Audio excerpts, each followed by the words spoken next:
I want to welcome my dear friend who's got a heart of gold and is my inspiration, Ruth Bachman.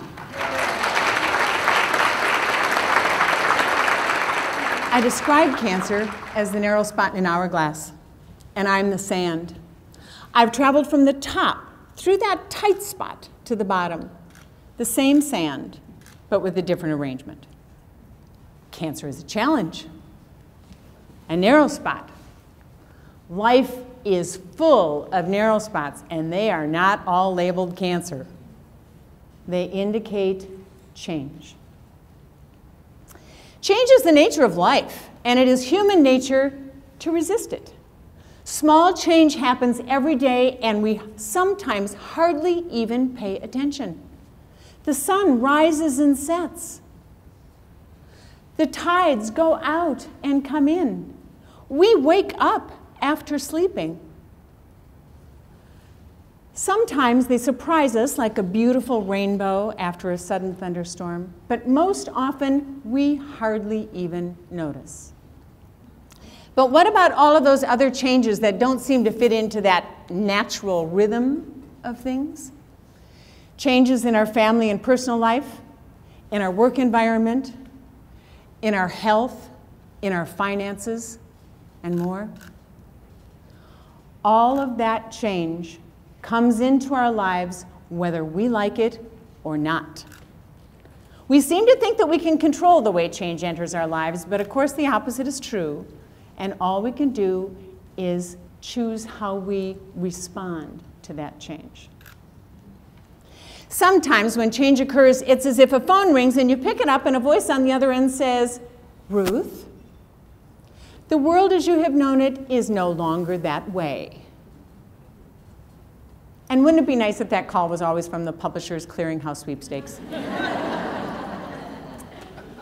Resilience to me, my definition of resilience, is gathering the resources necessary to handle challenge without being overwhelmed by it. We all have the resources. And having a positive attitude, Barbara Fredrickson is another person that I have followed and read her research. Having a positive attitude is absolutely a key, significant part of building your resilience. Some people come by it naturally, and I must admit to being one of them. But it is something that can be improved upon. That thing about focusing on positive things, 3 to 1, if you said to yourself right now, tell me 3 good things that have happened today so far.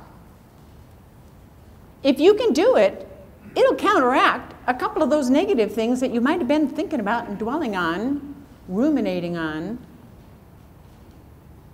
Having a positive attitude. It's not going skippingly like Pollyanna, holly go lightly in rose-colored glasses. No. It is facing the reality of what is there and moving forward. When your sand goes through the narrow spot, it is refined and redefined in addition to giving you a new arrangement. And it is in that refined and redefined sand that we very often find out things about ourselves that we didn't know were there before.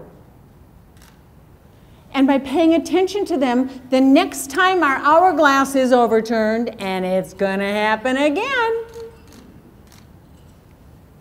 we have those resources that we discovered in the last time. In the Shaker hymn, "To turn, turn will be my delight, for in turning, turning, we come round right."